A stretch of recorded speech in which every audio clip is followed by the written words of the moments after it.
Hello，大家好，我是 Jasmine，欢迎来到我的频道。那今天呢，想跟大家聊一个相对轻松一点的话题，就是你跟前任还能不能做朋友呢？那说到这个话题呢，很多人会觉得，特别是女生，她们会非常反对跟前任做朋友。她们会觉得世界上有那么多人，你缺这个朋友吗？为什么一定要跟前任去做朋友呢？因为前任帅呀。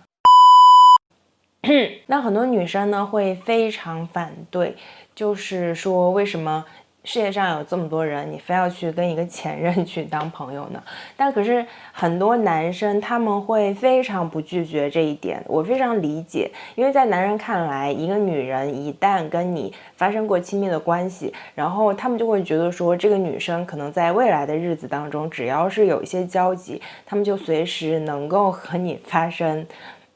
一些不可描述的事情。其实这个想法是非常非常的错误的。那到底能不能和前任做朋友呢？其实每个人肯定是有不同的看法的。那我这里呢，不想说谁对谁错，只是说站在一个女生的角度来跟大家分析一下，怎么样的一个状态呢，可以最大限度的保护自己，并且可以让你的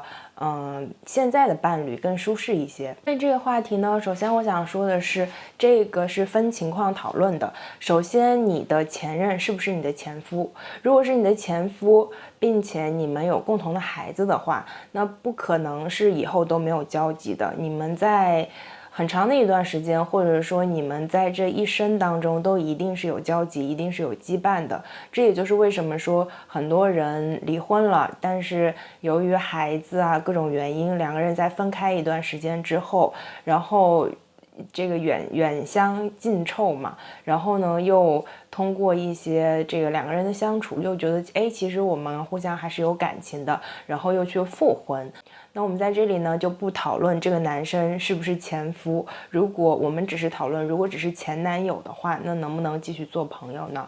那我会认为呢，如果是刚刚分手的状态下，是肯定不可能做朋友的，因为两个人毕竟是曾经深爱过嘛。如果你刚刚分手，那你就要说立即马上跟他做朋友，那对于女生来说，一定是这个女生还没有放下，所以在她的脑海当中，她还不能接受这个两个人已经分手的这件事情，所以她还想说，那我们继续做朋友，那可能可以还是会有跟以前一样多的接触的机会。这个方法肯定是不能接受的，只要是你深爱过，你还没有放下，那在刚刚分手的这个状态下，一定你心里会有极大的触动的。还是那句话，世界上有这么多人，你真的就缺那一个朋友吗？你不是缺，你是放不下。其实这样呢，就往往会造成这两个人分分合合。其实这样的过程中，对两个人都是一种伤害，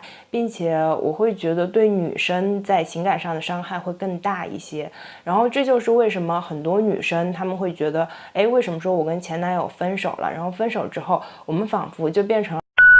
因为有一些男生真的很鸡贼，你说当朋友，他就觉得那当朋友，这样他就会很鸡贼的，既占到了你的身体，又没有担负起男女朋友之间的责任，你说是谁吃亏？那再来第二点呢，就是双方有没有摆正自己的位置。无论是男女，如果你跟对方去做朋友的目的都是为了有一天呢，你期待死灰复燃，那这样的期待，这样的位置，它肯定是不正确的。那如果是这种情况下的话呢，就不具备继续做朋友的条件，对你现在的伴侣都是非常不公平的。那再来第三点呢，就是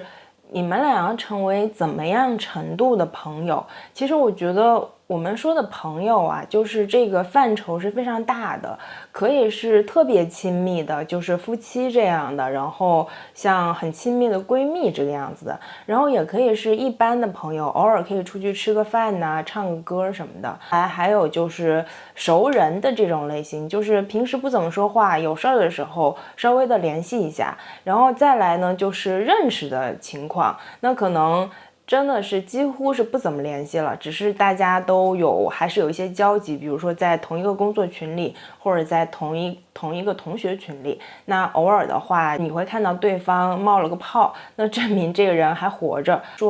那这就回到了我们之前也是提到的这个话题，就是男女之间有没有真正的友谊。那我觉得如果说是很简单的这种普通的朋友，那肯定是可以的。那你在工作当中，在学习当中，你不可避免的会接触一些异性，那如果你对这个异性觉得比较聊得来呀什么的，你是可以跟他成为朋友的。但是我不觉得男女之间是可以达到那种非常亲密的状态，因为男女毕竟是有别的，你们俩的共同话题没有那么的多。当然我相信你跟你的 gay 蜜是会有这个很多共同话题的，但是别忘了我们今天讨论的话题是你跟你的前任。那你既然跟这个人是交往过的，那就是说你自己心里很清楚的是你会被他身上的这个某一些气质吸引，并且你们俩是由男女的关系，非常亲密的男女的亲密关系过渡起来的。如果你非要说在这个时候是当成一个无话不谈的很好的朋友的话，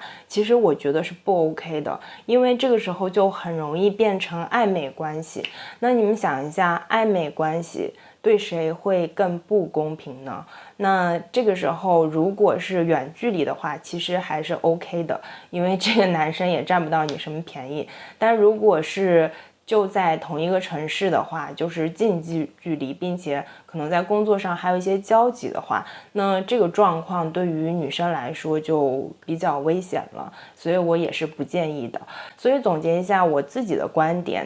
当然你们可能会有其他的观点，所以也欢迎你们在我的视频下方给我留言。那我自己的观点是，当你跟前任如果是可以成为朋友的状态的话，那必须具备3个条件。第一个呢，就是你们俩分开的时间足够的长，就是你们要确定对于彼此的这个男女之间的爱情的这种情愫已经完全的放下了。第二个呢，就是你们俩对于你们自身，对于对方来说意味着什么，定位是非常清楚的。就是如果做朋友，那么这个朋友到什么程度，你们对于这个度把握的是非常好的。那第3个呢，我认为是最重要的一点，就是你现在的另一半，你现在的亲密关系，对于你跟你的前任做朋友是不是那么的介意。如果说他是非常介意的，不希望你们有任何联系的话，我觉得就真的没有必要去跟前任做朋友了。有那么重要吗？你真的缺这么一个朋友吗？是你现在的亲密关系更重要，你当下的生活更重要，还是你心里的那个图腾，那个希冀更重要呢？说到这里呢，我就想起了我们海外华人的一个优势了，就是说起来，其实我们都是从小就漂泊四方的一群人，所以我们的前任们大概率呢都是分布在其他的地方，就是不跟我们在一座城市，所以相对来说，我们海外华人这个夫妻间的关系呢，其实是会更牢固的，因为我们想到的更多的是怎么样两个人在一起拧成一股绳儿，然后去更好的去面对未来的生活，而不是被一些鸡零狗碎的事情所干扰。就是在我和我身边的朋友当中，也不太会有这样的困扰吧，所以这还是挺好的。那今天的话题呢，我们就讨论到这里啦。如果你有不同的看法呢，也欢迎在视频的下方给我留言。喜欢我的话呢，别忘了给我点赞、订阅，并且点击旁边的小铃铛，这样就不会错过我后面有趣的话题啦。那我们下期再见喽，拜拜。